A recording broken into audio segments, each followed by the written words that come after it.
Hello everyone. We are today again going to do question on linear equation on two variable.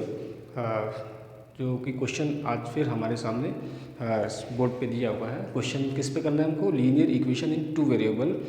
We were already doing word problems on linear equation in two variable and in that series word problems we have another question written on the board and the today's question is what is written on the board. A train moving with uniform speed, it would have been 10 kilometer faster, it would have taken 2 hours less than scheduled time.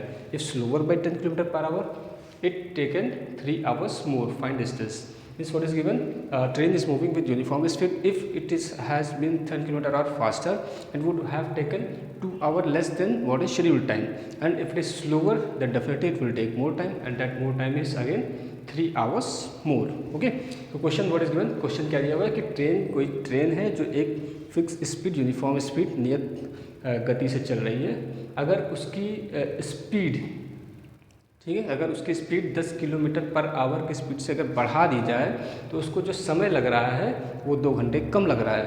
और अगर उसकी गति को, उसकी speed को 10 kilometre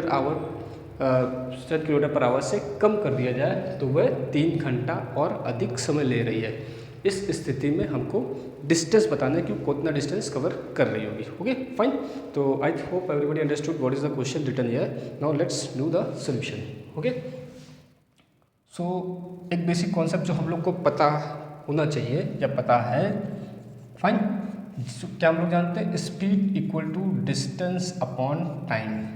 ये basic formula जो हम लोग बिल्कुल बेसिक क्लासेस से सीखते हैं. Speed is equal to distance upon time. Now let's move according to conditions. What is condition given here? Condition 1, first condition बोल रही, क्या बोल रही है? A train is moving with uniform speed. Let's suppose speed is s of that train. Distance, what is the distance we have to calculate? It is d, and t is the time taken by train to cover that particular distance. Okay. तो पहले क्या बोल रहा है कि it would uniform speed it would have taken 10 kilometre per hour faster. अगर वो इसकी speed 10 kilometre per hour fast होती तो it would have taken 2 hours less. तो जो उसको टाइम लग रहा था शेड्यूल टाइम, उससे 2 घंटे कम लगेगा. सो कंडीशन के अकॉर्डिंग हम बताते हैं. तो स्पीड को अगर हम क्या 10 किलोमीटर पर आवर की स्पीड से बढ़ा दे रहे हैं तो टाइम उसको कितना लग रहा है? टाइम उसको 2 our less. It's not here, it is 2 our less. तो उसको जो टाइम लग रहा है वो 2 आवर कम लग रहा है. फाइन. अब क्या करें? हम इसको थोड़ा सा सॉल्व कर सकते हैं.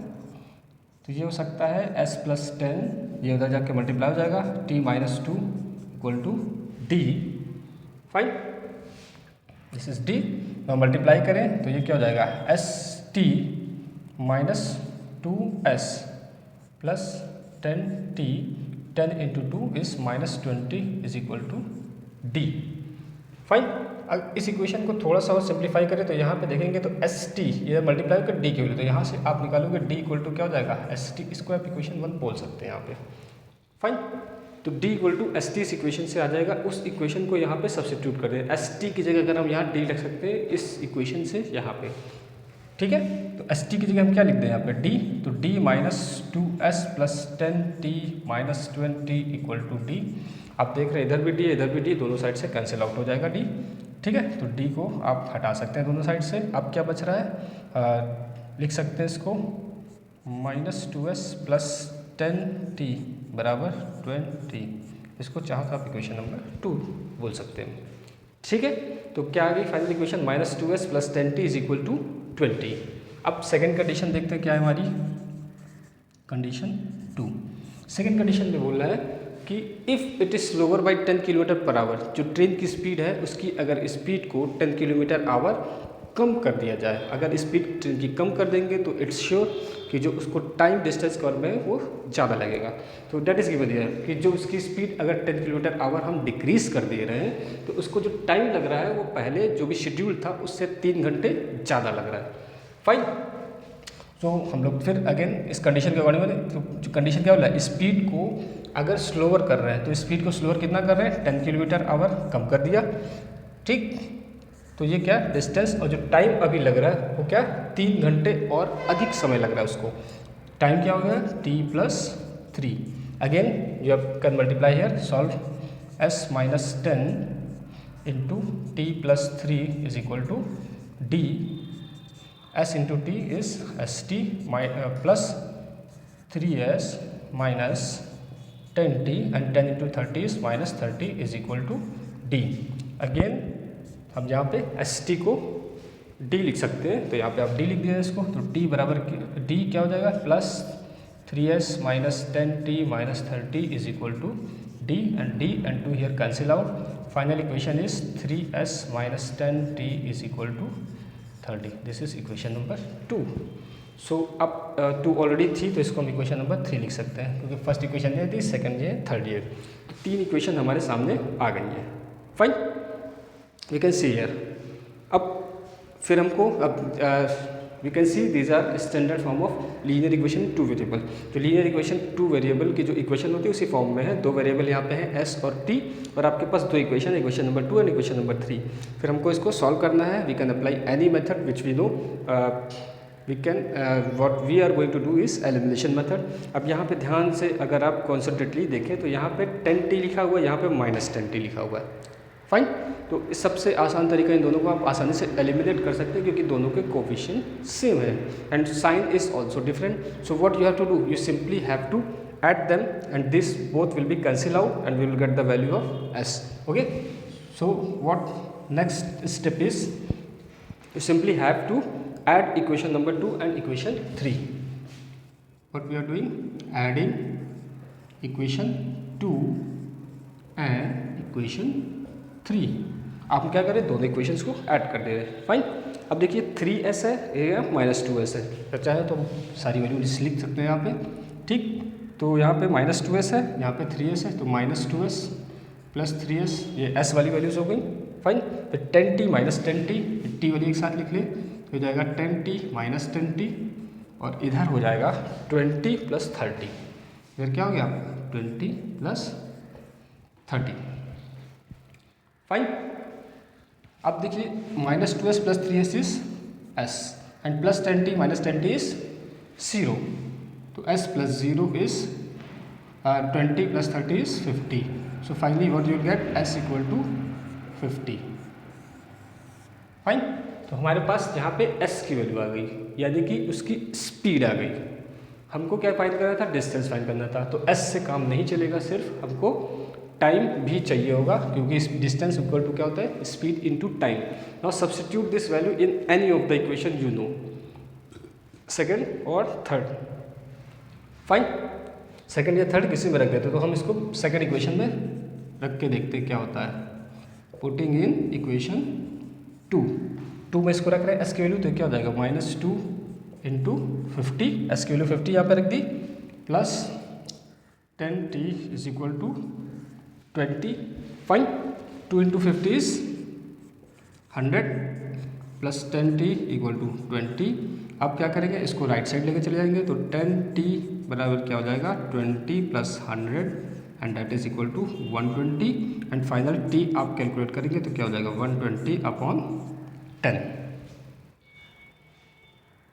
ठीक, 120 अपॉन 10, तो 0 से 0 कैंसिल आउट हो जाएगा, और फाइनल यहाँ पे हमारा आ जाएगा t एंड t इज 12. ठीक है, 12, t is time. So you can say right here 12 hours because it is a time and this is speed, so you can write this as kilometer per hour. Already kilometre per hour में ही और our में time दिया हो, तो उस हिसाब से आप इसकी यूनिट्स भी लिख सकते हैं. Final work we have to find is distance. तो हमको निकालना है, इस क्वेश्चन में क्या था, वो एक्चुअल में हमको डिस्टेंस फाइंड आउट करना था कि वो टोटल डिस्टेंस क्या है, जिसमें स्पीड बढ़ा दे रहे हैं तो टाइम कम लग रहा है, स्पीड घटा दे रहे हैं तो टाइम ज़्यादा लग रहा है, लेकिन एक्चुअल में डिस्टेंस नहीं पता है क्या डिस्टेंस वो कवर कर रही है. सो डिस्टेंस हमको फाइंड करना है. ओके, सो डिस्टेंस फिर क्या होता है, डिस्टेंस इक्वल टू क्या होता है, speed into time. You already know distance equal to speed into time. अब हमारे पास स्पीड भी पता है, टाइम भी पता है. स्पीड कितनी है 50 और टाइम कितना है 12. ओके, और 12 into 5 is 60, so it is already total 600 kilometre. This is the final answer what we were looking for. Okay, जो कि हमको फाइंड आउट करना था कि वो कितना डिस्टेंस कवर रही। तो एक्चुअल में जो टोटल डिस्टेंस होगा जो ट्रेन चल रही होगी वो कितना है 600 kilometres. Okay, so I think each and every step is clear to you and I tell you, if you face any kind of problem at any step, you can message me. I will try to resolve each and every problem which you are facing in this particular question. Okay, so तो you can easily solve it. आप देखते हैं इसको आसानी से इन चीज़ों को solve कर सकते हैं। फिर वही बात है कि आपको जो भी दिया हुआ उसको प्रॉपर इक्वेशन फॉर्म में अगर आप कन्वर्ट कर पा रहे हैं then there is no problem. I think you will not face any kind of problem in solving this, क्योंकि सॉल्व करने के लिए भी आपके नेसेसरी स्टेप्स हैं और फिर लास्ट में आप कोई भी मेथड अप्लाई कर ले और उसको सॉल्व कर सकते हैं। ठीक, तो एक बार क्या करें हम लोग क्विकली फिर से इसको देख लेते हैं क्या क्वेश्चन था हमारा और कैसे सॉल्व किया। ठीक, तो क्वेश्चन क्या था कि ए ट्रेन इस मूवी में जो कोई ट्रेन है यूनिफॉर्म स्पीड से चल रही है, अगर उसकी स्पीड 10 किलोमीटर पर आवर बढ़ा दे रहे हैं तो उसका जो टाइम लग रहा है उसको कवर करने को 2 आवर्स कम लग रहे हैं, और अगर उसकी स्पीड 10 किलोमीटर आवर्स कम कर दे रहे हैं तो उसको जो टाइम लग रहा है वो 3 घंटे और ज़्यादा लग रहा है। तो कैसे सॉल्व किया, तो सबसे पहले speed equal to distance upon time, basic concept लगाया, distance equal to speed into time. फिर पहली कंडीशन के अकॉर्डिंग है कि टाइम स्पीड को 10 किलोमीटर पर आवर कम कर दिया, टाइम को 2 घंटे कम लग रहा है, तो इसको हमने सॉल्व किया क्रॉस मल्टीप्लाई करके, और फाइनली यहाँ पे जो एस टी आ रहा है उसको यहाँ से डी रख दिया, सॉल्व किया तो पहली इक्वेशन आ गई। फिर सेकंड कंडीशन पे हम लोग गए, तो सेकंड कंडीशन क्या बोल रही थी कि स्पीड को अगर 10 किलोमीटर पर आवर कम कर दिया जाए और टाइम 3 घंटे ज़्यादा लगेगा उस समय, तो फिर इसको हम लोग उसी तरीके से सिंप्लीफाई किया और सेकंड इक्वेशन आ गई। अब 2 इक्वेशन थी, इनको एलिमिनेशन मेथड करना था, दोनों इक्वेशन को हमने ऐड कर दिया वहाँ से, क्योंकि इनके कोफिशिएंट सेम थे ऑलरेडी एलिमिनेट हो गए। डायरेक्ट एस हमारा आ गया 50 और एस की वैल्यू वापस यहाँ पे सब्सटीट्यूट कर दी, तो हमारा टी आ गया 12। हमको चाहिए था डिस्टेंस, डिस्टेंस इक्वल टू क्या होता है speed into time, value substitute करेंगे and you will get 600 kilometre और ठीक है 600 kilometres. So this is a total distance what we have to calculate. Okay, so hope so you like this video. If like this, please do share, subscribe, so that you do not miss even a single video. You get a notification of every video which we are making here, which I am sharing with you, because each and every question I said is important for your examination point of view and for your understanding also, because if you understand each and everything related here, definitely it will be beneficial for you in solving any kind of question at that particular topic. Okay, so thank you.